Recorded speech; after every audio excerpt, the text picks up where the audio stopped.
You ask Tiger to solve. This deals with linear equations with one unknown.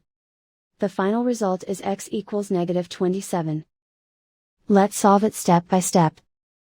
Group all constants on the right side of the equation. Subtract 3 from both sides. Simplify the arithmetic.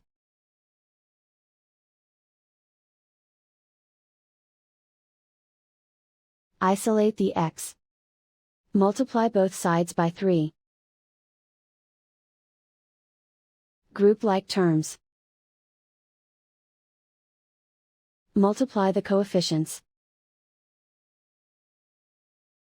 Simplify the fraction. Simplify the arithmetic.